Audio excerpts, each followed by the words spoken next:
What's going on, everyone? This is Kevin here, coming at you with Infinix Zero 5G tips and tricks and hidden features. So stay tuned if you want to learn how to get the most out of this device.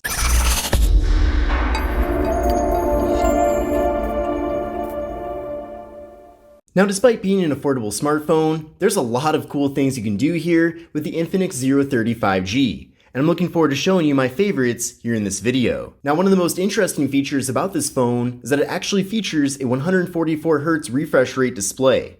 Now, you will want to make sure though that that's actually enabled, and if you want it to be always at 144Hz, you can also select that option as well. So what we're going to do is pull down the shade here, go to the settings, which is this icon right here.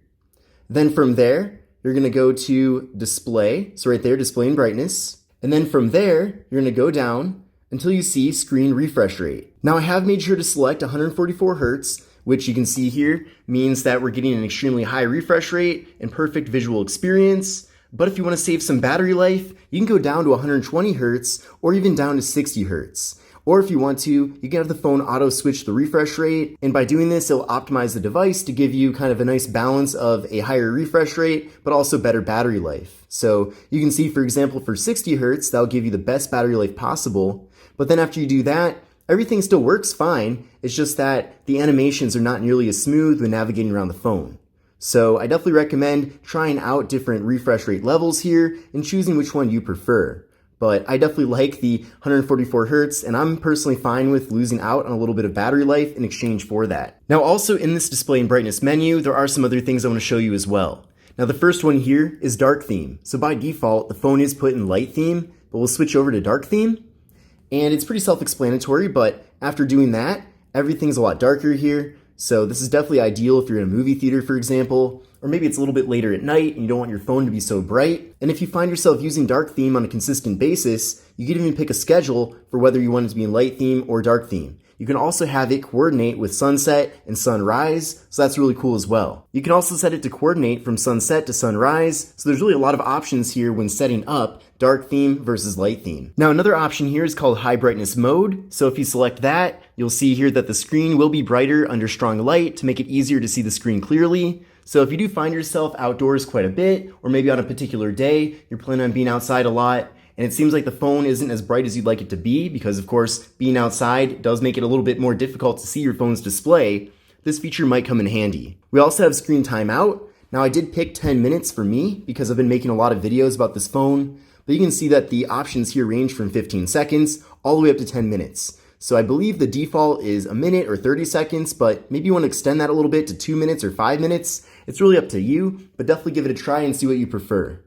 Also moving on here, you can see there's eye care. So turning that on will basically make the display a little bit warmer. You can also set a schedule for that too. So later on in the day, you might want the screen to be a little bit warmer like this, because it could make it so that it's easier to fall asleep. Maybe that's something that you'll find yourself using, and maybe something that will help you as well. You can also see here color style, so you can modify how colors look on the display here. You can go a little bit cooler, a little bit warmer. You can also make things a bit brighter as well and enhance those colors. So lots of customizations there too. You can also change the font size, so you can go with the default or make it smaller or bigger. So there's a lot of different things you can customize here related to your phone's display, and I definitely recommend giving it a try and picking and choosing what you prefer. Now the next thing I want to show you is that if you actually swipe over from the side of the display, and you swipe really far over, you'll have this quick menu here pop up. And through this, you can get easy access to the settings, various recently used apps, and also you can customize this too to add in certain functions as well. And then to further customize this, you'll scroll down here and you'll see here that we have an option for editing. So if you tap on edit, you can pick different apps and add them in or remove others. You can also pick a variety of different tools here too. So that's really useful. But let's add in a few extra apps. So I'm gonna add the calendar. I'm also gonna add in, let's see here, the Play Store as well. And then I'll go to done. And then also, if you want quick access to split screen, all you have to do from this panel here is simply drag an app over, drop it, and then you'll see here that it's in one portion of the display. And then we have options here to choose from any other applications on the phone. Now some are grayed out, and those ones are ones that don't support split screen, or in this situation, I already have Chrome up here, so that's grayed out. But I'm gonna select another app to go down below here.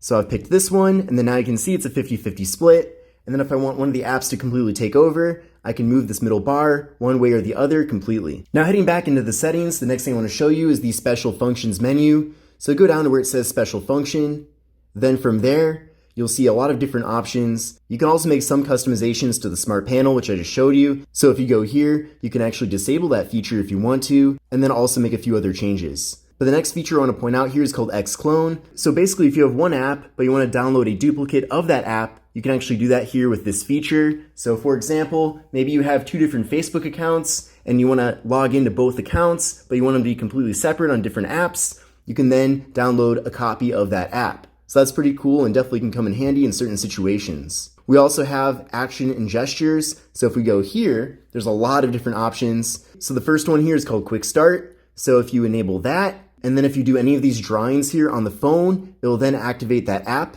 So to try out this feature, you do want to put your display to sleep, and then from there, draw what you want to draw. So I drew a C there, and you can see it pulled up the camera. Now you might have also noticed too that all of these action and gestures are turned off by default, so you'll definitely want to enable these, or at least the ones you want to have enabled. But the next one here is called Tapping Wake, so double click to open or close the screen. So we'll enable this, and then with the screen off, then you can just double tap, and then it turns the screen on. And then to turn the screen off, just pick an open area on your home screen, double tap once again, and it turns the screen off. There's a few other cool ones here too, such as flip mute, for example. So if you flip the phone over, it'll mute an incoming call. Also, raise to ear. So when enabled, raise to ear allows you to answer incoming calls by simply raising the phone to your ear. We also have lift to wake. So when the screen's off, just pick the device up, and then it will quickly wake up the screen. So let's try that. The phone's now on the table. I'm going to pick it up, and you can see it turns the screen on right away. Now the next thing I want to show you is how to take a screenshot with the Infinix Zero 30 5G. So there are multiple ways to take a screenshot. The first way is pretty simple. All you have to do is hold the volume down on the power button for about a second, and it took the screenshot. Now one downside of taking the screenshot that way is that sometimes it does activate the virtual assistant. So we're going to head actually back into the settings here, and I'll show you the other ways to take a screenshot. So we'll go to Special Function, and then we'll once again go down to Actions and Gestures, and then go to Screenshots.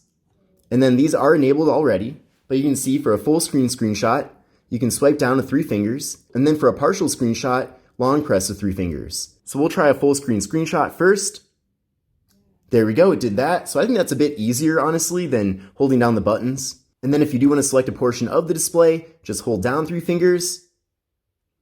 And then now you have the ability to basically crop in and choose the specific area you want to take the screenshot of. So I want to take a screenshot of this area. I'll then go to save, and it now saves it. So those are 3 different ways to take a screenshot with the Infinix Zero 30 5G. Now the next thing I want to show you is how to actually power off the device. So if you do have the voice assistant activated here, it could be a little bit difficult to figure out how to do this. And actually all you have to do is hold down the power button and then keep holding it down, and then now it'll take you to the power off or restart screen. Now one of the signature features with the Infinix Zero 30 5G is that it actually has a ChatGPT based voice assistant built into the device. And you can access this by just holding down the power button for about a second. What are 3 fun things to do in Los Angeles? As an AI, I don't have personal experiences or preferences, but here are 3 popular activities that many people enjoy in Los Angeles. 1. Visit the Getty Center, this world-renowned art museum. So that's pretty cool. Give me a recipe for lasagna. Here is a classic lasagna recipe. Ingredients: 9 lasagna noodles. So it's definitely really interesting to have that be built into the phone, especially considering that I've never seen this before. And then also typically Android devices have Android Assistant. Of course, you can still access Google Assistant here on the phone, but for some situations, ChatGPT does a bit of a better job. Now, if you do want to make some modifications to how that feature is set up, you can go to the main settings area here. Then from there, go down to where it says Full X, which is the name of this assistant. Go to Voice, and then from here, there's a bunch of different options. So for example, you can choose if you want to have it activate with the power button, or if you don't have to. You can also have your voice wake it up if you want to as well. So a lot of different options here. Now the Infinix Zero 30 5G has a very large 5,000 milliamp hour internal battery. And to make things even better, this phone can recharge at up to 68 watts. However, if you find yourself in a situation where the phone's running low on battery and you're not able to recharge the phone anytime soon, there are actually ways to further prolong the battery life here on the phone. So from the main settings, you're going to go down to where it says Power Marathon and go there. And you can see that there's several different options here. In this situation, it says the phone has about 4.5 hours left, but if I want to, I can get an extra 1.2 hours by activating Power Boost. And then if I want to gain an extra 12.4 hours, I can actually activate Ultra Power Saving. So basically, when you use these various power saving modes, it's going to cut out a lot of different background tasks. It's going to lower the brightness of the display. It's also going to cut down the refresh rate. But in exchange for that, you will get better battery life here on the device. Now, I certainly don't recommend using these all the time because then you won't be able to get the full experience of using the phone, but I'm glad these are options that we have here. You can also go over to battery saving settings where you can even further customize things. And then also going back here, you can see there's also further battery settings as well. If you don't want the battery percentage, for example, you can turn that off. You can also choose if you want a warning or not when the phone's low on battery. So a lot of different options. Now when setting up the Infinix Zero 35G, you might have noticed that they did give you a choice between gesture-based navigation and the 3-button Android navigation. Now, if you regret your decision, if you want to switch between one or the other, you can still do that after the fact. And you can do that by going over to the main settings here, then going to search, typing in nav, and then from there, you'll see an option here that says system navigation. Go there. And then you can see that there's some different options here. Now the first option is to actually further customize the 3-button navigation. So we'll go to more settings, and you can actually choose to switch around the back button and recent apps buttons. So if you want the back button on the left side here, you can make that switch, and then it'll put the recent apps on the right side. So this might make more sense if you're left-handed, for example. It really depends. But in addition to that, heading back here, you can see there's gesture-based navigation. So we'll select that. And then now, with gesture navigation enabled, you can swipe up to go home, swipe partially up to go to your recent apps, and then swipe from the side to go back. But this concludes my video on tips, tricks, and hidden features for the Infinix Zero 35G. If you enjoyed this video, definitely give it a like, and let me know what you think about this device. But with all that said, this is Kevin here, and I'll see you in the next one. Take care and have a great rest of your day.